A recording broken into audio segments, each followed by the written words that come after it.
Okay, so just a quick run through of the syllabus. So you're expected to read most of this on your own, so I'm going to kind of hit just the bullet points. So if you weren't aware, this class runs from August 26th and then to October 19th. So it's an 8-week flex one. So that means everything's like double time. And this is fully online. So I'm Rebecca Guevara again. And this is my email. I also have my office phone. Just so you know, if you try to leave a message, I might not be able to get it because they're still trying to get my mailbox set up. But these are really my tutoring hours. So I realize you're online. So if you need like a Zoom appointment, it's most likely going to be in this time window. So I really have like this, I have a morning class and then an afternoon class each day. So there's like this empty gap of like 2 or 3 hours in the middle of the day. That'd probably be the best time to try to get hold of me because otherwise I'm like trying to get home and prep's not always the best. I can't always guarantee like after I get home when I can be there to do a Zoom appointment. Preferred communication would be through Canvas or my email. Like I said, either one. If you want to like set up a Zoom appointment, I'd say email me to discuss that. My office is in the Biloxi building on the 3rd floor and 313G. So the doors tend to be locked to get into that area. So once again, if you want to physically meet me in my office, you may want to email me to let me know that you're coming so I can go and make sure you can get in. All right. And then these are just additional people to get a hold of if there's some sort of issues that you're having.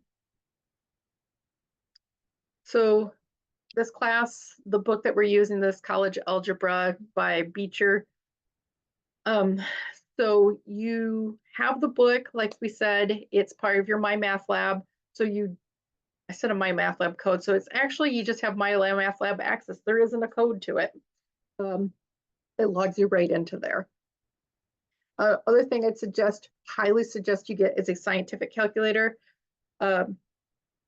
I should have said TI-30. I don't know why it came TX-30. Your TI-30 is, must have auto-corrected something. TI-30 is a scientific calculator. It's usually the best one. Like I would say absolutely under no circumstances get a Casio.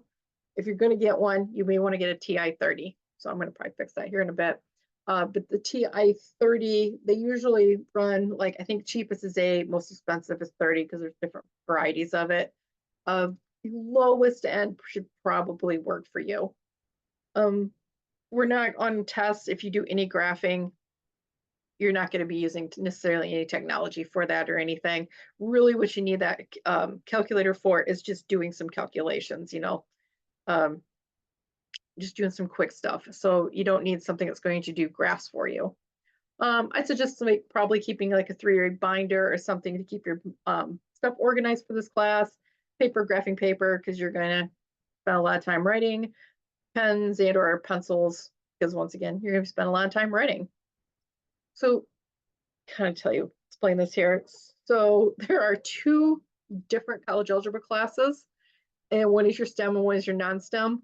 We're non-STEM, so mostly we're focusing on this part is just to understand the applications of polynomials, rationals, radicals, exponentials, logarithmic functions, and systems of equations using matrices.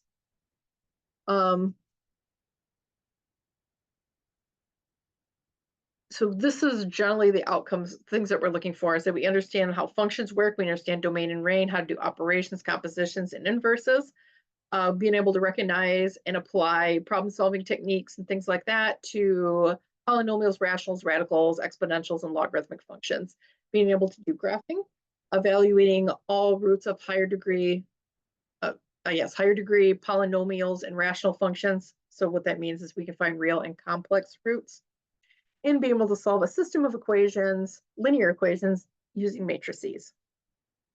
So I introduced this one pretty early. It's probably gonna be the hardest section we'll cover, so don't get too wound up about it. Like I said, I just kind of like want to get that one out of the way so you have time to think about it before you have it on a final. Grades are broken down. 5% is that biosig ID, so I'm gonna partially use that as like your attendance. If like that doesn't work, the discussion board will be like your backup for that. But if you can't use the biosig, just let me know, because what it's supposed to be is it's kind of like an electronic signature from you. So you're going to put in a pin, and it's going to make you do it several times, tracing it in. So if you use a mouse, you do it over and over again with a mouse. If you have a pad and a stylus, you write it on that stylus over and over again. But whatever it is you're using, it's going to try to figure out how you write it. So it's a way to identify you, because we need to make sure that it's you, it's accessing this course. Not that we don't believe it's you, it's just that we have to prove to someone else that it is you, so that there isn't some sort of problem down the line that we're not, that it's not you in the course. So that's why we're doing this. It's not to try to be annoying. It's just to make sure that everything is set so there's not an issue trying to transfer anything. Also, we will have worksheets. Oh, sorry, we'll go back to biosig. So that signature, I'm going to want, this is the only thing I'm going to want on a Thursday. Pretty much everything else is like due on a Friday, I believe. No, Wednesday, sorry, it's due on a Wednesday. But this I'm going to have like that first Thursday of the week, because it's just there to kind of make a check that you're there, you're in the course, you're still active. But as I said, if you have issues, just email me. We'll find a way around it. I at one time tried it and it didn't recognize my signature after a couple times, and then eventually it did. So like, I'm kind of worried that's going to block you out. But like I said, if that's a problem, just let me know. Worksheets. So the idea of worksheets is that when you watch those video lessons, you have that worksheet. And at the end of each video, there's some problems for you to work on. So what I'd like to see is that evidence that you attempted the problem on your own. Then you went back and you completed the video and saw how to do those problems and corrected your mistakes. So the worksheet is just really just to show that you basically, like, your in-class participation is sort of the idea here, that you're attempting problems, you're working on them, you're going back, you're correcting your work. It's also there so that I can look through how you solve problems and what you're doing, kind of give you some sort of help too if you need it. So worksheets will be due the following Wednesday of when the lesson is given. So like that lesson 1, lesson 2, that's week 2. So that means the next Wednesday on September 4th, that's when it's going to be due. Discussion boards, so there will be weekly discussion boards. Like I said, this is kind of like a backup of attendance. Once again, I'm giving you like a little over a week to get that in there. But what it is that there's, some sort of question, what I'm looking for, some sort of like a few things I would like you to talk about or answer and things like that. And it's not really math related. It's more about you and how you're feeling about the course, things like that, reflection posts. But what I'm looking for is that you're giving me what I'm asking for in the prompt for your discussion board, and that you are answering another student. Just like a point out, you can make additional discussion boards if there is something, like you're struggling with matrices, you might make a discussion board trying to ask, other people to help you out. So that is available so you can talk to other students in the class. But the discussion boards I put in the week, that is the one I'm grading. I'm not grading any other ones. So it's just that weekly one that you see. Homework is assigned weekly. And like I said, it's double time. So it takes maybe 4 hours is what it was time for the homework, because normally it was time for 2 weeks in a 6-week class, 16-week class. So if it gets a little too cumbersome, just let me know. But it's like I said, it's going to be a fair amount of homework because it's a lot of your practice of learning how to do this.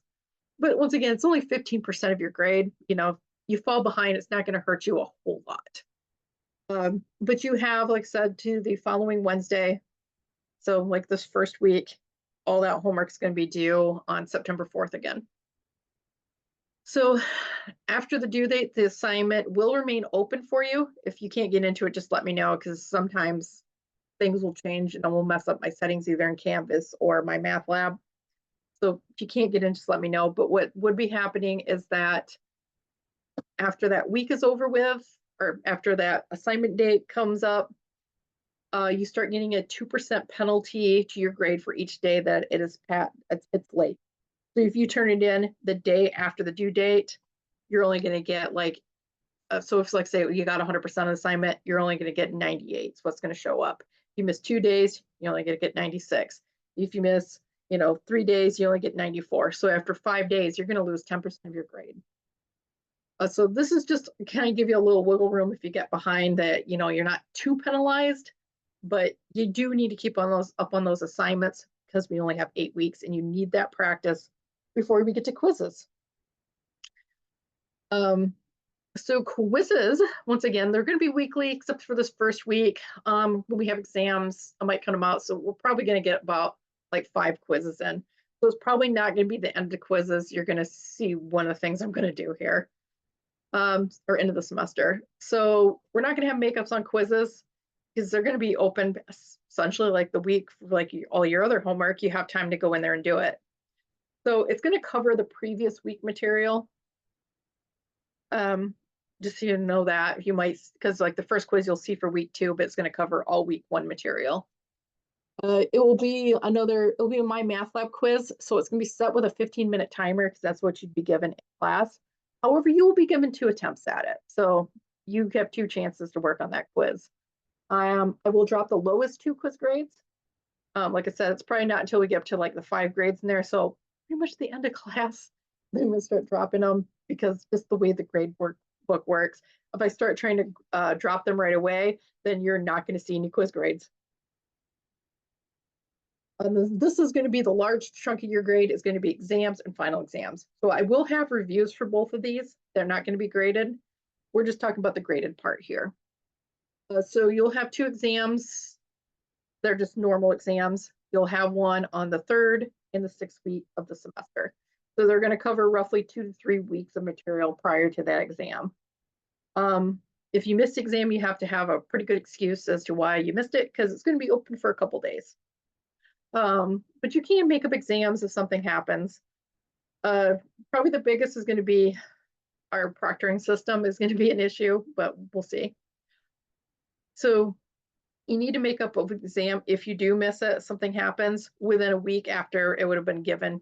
And like in class, I meant like during that week that it's open. You'll also be given another opportunity to improve your grade towards the end of the semester. So I don't usually talk about that till the end of the semester. Exams will be open like from the Thursday to the Sunday of each week, or not each week, each time I give one. So you have about 4 days to work on it. I want to make sure you have that weekend because if you're doing evening classes, sometimes you need those weekends to get stuff done. They will be timed for an hour and 15 minutes because that's what you'd be given in class. You're in class physically. You will have 2 attempts at those. We will use what's called a Respondus Lockdown browser. It's a online proctoring system because we need to, it's an accreditation thing and all kinds of stuff. We need to make sure that a certain amount of your work is proctored. So we're going to make sure those exams are proctored. And what we're going to have here, what this proctoring system is going to do, it's going to be something online. I'll provide a little more information about it later. And try to make you a test to work on to make sure that it is working for you. But it's a browser you do kind of download it onto your computer, and then it's what's going to do is sort of lock you into just the test take it. But there's also the proctoring part of it, which will require you to like have an ID and an active webcam because it's going to watch you. If any of that's a problem, let me know because I've been working with students with this for quite a couple years because things go wrong. So I would suggest with exams, don't wait till last minute to take them because if something goes awry, it will be a problem, especially when you get to the final exam. Your final exam will be given during finals week. Schedule will be announced later. It's gonna be open sometime during finals week. I just need to make sure what time it needs to be open. That's why I haven't given you an official time yet. The final exam will be comprehensive, means cover everything in the class. Unfortunately, we'll not be able to make it up because once exams are over, class is over, we don't take any material, everything's done. Final exam will be open during finals week for Flex 1. It will be timed for 2 hours instead of an hour and 15 minutes. You will only have 1 attempt at this exam, so I'm not giving you 2 at this one. This will also use that Respondus Lockdown browser. So once again, do not wait till the last minute to do your final exam. And then it's just your grading scale. So failing is anything below a 60. A soft fail is anything below a 70. D's are technically passing, just D's tend to not transfer. Course policy attempts will be taken weekly. Discussion board submissions will be used as part of that check-in on that. So you have the biosig and you have discussion board. Expect you to participate in discussion boards and to be polite and respectful. If there's somebody in there who says something that you don't agree with, or somehow they identify themselves you don't agree with, please just be polite and don't say anything. Just be respectful to everybody in the class. You're kind of expected not to use profanity, partly because I can't guarantee everybody in this course is over 18. Also, assignments will not be accepted after final exams. We got to start getting material in. Due dates will not be extended unless you have extreme circumstances going on. And what I mean is that you have to have something that's like keeping you out of class for, you don't have access to your coursework, any of that stuff for several days. So because you have over a week to get most of the material in, I'm looking at something that's like, is this just keeping you out for a really long time of getting coursework done? So, like your house burned down or you were hospitalized or something like that, something really big. And if that happens, I will probably ask you for some sort of documentation. And then I will decide from there whether I'll grant the extension. And I'll be honest, I'm usually pretty nice about it. This is more in place for people who do things like go, well, I can't access my coursework. Can I get everything extended because I'm just going to go to Las Vegas for the week? Believe it or not, those things have happened. Or I'm just going to go visit somebody that, is not sick or anything. I'm just going to visit them and I'll be gone. If you're taking an online class, you probably shouldn't disappear on vacations. But like I said, that's basically for something that just really keeps you out of your work. Makeup exams will only be given if you have a valid excuse, because you have like 4 days, you should be able to get it in there. So valid excuses would count as like, maybe the internet wasn't working for some reason, Respondus wasn't working. Those are things that are common. But also other avoidable things. Put a couple in there. I don't know why, because you're online. but illness, childcare, even if you're online, I know childcare can make or break you in a class. There's a funeral you had to go to and you're gone and you couldn't get to anything. You had court dates. Court dates probably shouldn't keep you out of that, but surgery appointments. So like things that keep you out for like a day or two. That's what I'm talking about, I may ask for proof for these events. It's not going to decide whether I give you, let you make up the exam. It's just, just to kind of back me up a little bit. I kind of like to have the proof, but if it's not really there, I might still let you make it up. And if you have an accommodation, some things might be waived. So you might see that some things pop up in the course that might seem a little weird. Like I've had to add extra exams sometimes and things like that because of accommodations that somebody has had. In those cases, I usually don't say much about it, but if you email me, I'll explain the situation. Just try not to like point anybody out about their accommodations. Then as you see here, each week we cover usually 3 to 5 sections. And I put days like the campus is closed simply because I will not be in my office those days. You will still have classes. I just won't be in my office because the campuses will be closed. Usually weeks where there is an exam, so you see week 3 is an exam, I try to give you a little less stuff to do that week. So mostly I have exam dates and dates the school is closed, which is only for this semester, just 1 day. Like you see, like I said, this 1, 2, 3 things you have to do. 3 assignments opposed to the normal 4 or 5 because we have an exam. And then just to point out for the Smart Start, make sure this first week you do that biosig I'd say a biosig and a discussion board will keep you well covered, because then it'll show me that you've been doing something in the course. So try to do one of those by the end of the week. The biosig is part of the reason I have it set on the Thursday is because by Friday I'm starting to kind of need to start report things. So you make sure, like I said, those first few days you do something. Also, like if you don't attend for a while, we can also drop you for a course. So if I see you disappear for like 2 weeks, or it might actually be a week because of our flex, you could be dropped from a course as well.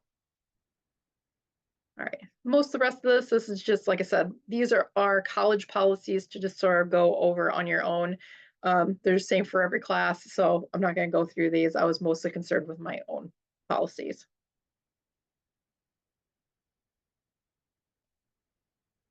All right.